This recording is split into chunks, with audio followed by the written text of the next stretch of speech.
You walk out of an elevator you don't remember getting into and find yourself in a dimly lit lobby with one other person who's just as unaware of what's going on as you. As you slowly work your way down the hall, you notice a bartender behind the counter with a strange look in his eye. He tells you you're gonna play a game and you're not leaving until it's finished. You see, it's a very important game, one with incredibly high stakes.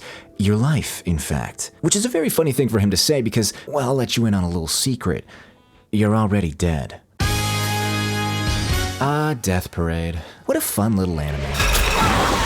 A quick 12-episode show from almost a decade ago that no one really mentions anymore outside of the opening. Yeah, I know, it's truly a banger and all that, but if you want a real Joseph Rogan experience, then watch the official music video. It'll put a smile on your face and some rot in your brain. But back to the anime. Death Parade is a simple episodic show based on the previously mentioned setup, kept interesting by a revolving door of colorful characters. Speaking of, we have Decim, the most recent bartender of the Quindecim. But tending bars isn't his real profession. He's an arbiter, an unbiased judge who gets to decide if his unwilling patrons are reincarnated or sent into the void. He gets to see all of their memories beforehand, but before he makes any final judgment on the fate of their souls, he makes them play games to create extreme conditions which flesh out the darkness hidden within. After all, you never truly know a man until you've put him in a 2009 MW2 lobby. Decim is just one of many arbiters who all work in just one of many towers filled with bars doing the exact same thing as him. But each must follow 3 rules. They can't quit making judgments because that's the only reason they exist. They can't experience death because that would bring them too close to being human. And they can't feel emotion because they are merely puppets. And who's the puppeteer? Just the coolest boss ever. He really makes you feel like part of the family instead of just an employee. I mean, if you beat him at pool, you even get an extra 5 minutes in the wellness chamber. Aside from the employees, there are all the different dearly departed duos. Each of them died at the same time, so they get to be judged at the same time too. Sometimes they're related to each other, and sometimes not. But regardless of relation, when they show up at the bar, their memories are a mess. Some of them remember each other, while others don't even remember who they are. And as I said earlier, none of them remember that they've already died, except for one guest who shows up knowing exactly that. Decim isn't able to pass judgment on her because he can't scare her into playing the game, so his supervisor has her mind wiped. Then she decides to let the girl be his assistant to see if an arbiter's judgment could benefit from a more human touch. And the answer to that depends on your interpretation of what the show shows. After a few episodes, you get pretty familiar with the procedure. Each guest tends to follow the same pattern of slowly becoming more unhinged as the selected game goes on. But there are some outliers, and that's what sparks the discussion between Decim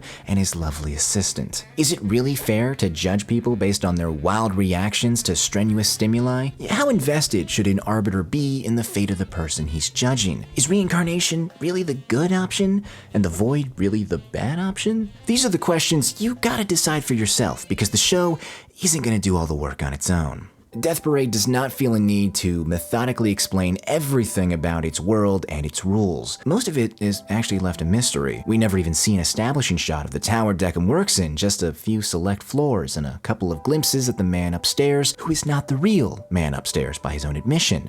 But then what does that mean? Why is he running this tower? Who is he exactly? Just another doll like Decim? Or are there other hims and other towers? And what's the deal with the trolley that brings all the employees to their stations? Does that mean they have homes of their own? Do they need to eat, sleep, and repeat to do the job effectively even though they're just dolls? Doesn't that make them already kind of human? And what's with the elevators? Sometimes the masks which indicate reincarnation and the void are swapped after the fact. And to me, it always looked like the elevators went in the same direction regardless of the mask associated with it. So does that mean everyone goes to the void? Or is the whole thing a lie? I mean, they already lie to people by telling them the 2 options are heaven or hell instead of reincarnation and the void. So what else is the show lying about?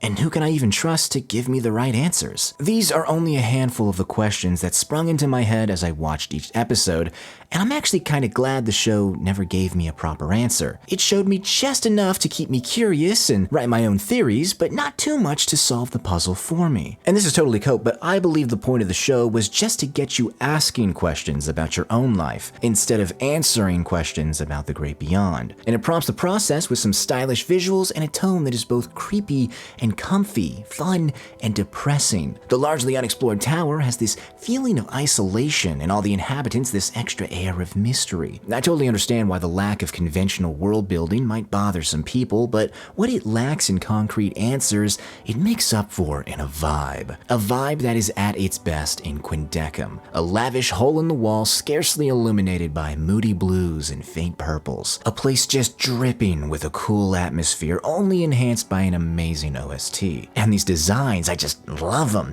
especially the eyes of all the arbiters. Not to mention that the animation is just... Look how fluid that snot is. That is beautiful. Honestly, how did Madhouse make this and One Punch Man in the same year? I mean, there's no reason they had to go this hard for half of the stuff that happens in this show. Sometimes it felt like Madhouse just wanted an excuse to flex its animation prowess. Oh, I'm sorry, is there too much standing around talking for you? Alright, screw it. Have a random action scene that's better than most shonen fights. Think you're gonna beat me? You're crazy! Alright, I've sucked off the show enough.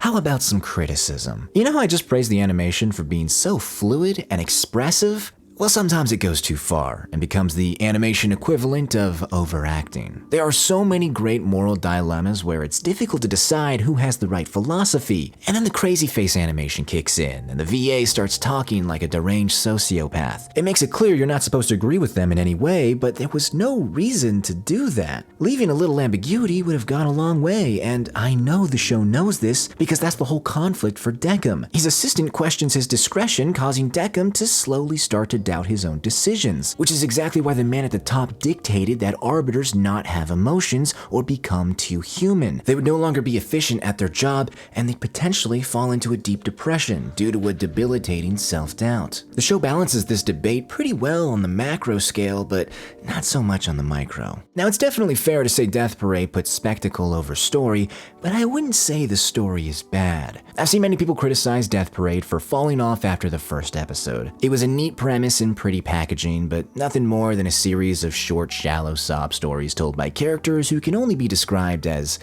generic. So once you catch on to the formula, it sours the experience. And the thing is, I used to agree with that, but then I decided to rewatch this thing after so many years, and I ended up enjoying it a lot more than I did before, and I can't really figure out why for the life of me. Maybe I've just become more sentimental with age, or maybe I've just seen so much slop at this point that a halfway decent show looks like a gem now. Or maybe watching the English dub this go around changed my mind. I really don't know. It's not like watching Death Parade is some life-changing experience, at least it wasn't for me, but I will say it did remind me to take a step back and reflect on my own life. Think about certain regrets I have, or what things I can still do to make sure I go out feeling like the life I live is full and complete, even if I end up expiring in an untimely manner. If that does happen, I need one of you to continue the church posting. It is very important. Oh yeah, I didn't even get into all the religious and mythological symbolism, but you know, it's there. Do what you want with it. You know what's also there, though? Light Yagami. That is pretty wild, man. Oh, spoilers for the prequel, I guess. No, actually, the real prequel is Death Billiards. Well, actually, I guess that's not a prequel because it takes place right after episode 2, but whatever. You don't have to watch it if you don't want to, but it's pretty easy to track down, and it feels like just another episode of the show, so I don't really see a reason not to watch it. For the curious, it was made as a part of the Young Animator Training Project, which is a project funded by the Japanese government to support the training of young Japanese animators. All too often do the big anime studios outsource to the Korean sweatshops, but with the project around, you get the chance to join a loud and proud Japanese sweatshop, and the opportunity to make your short into something larger. Death Parade was probably the biggest title to come out of the project, but aside from that, there was also Little Witch Academia. You know, maybe it's worth it to track down all the shorts that came out of this thing. Might be a lot of gems.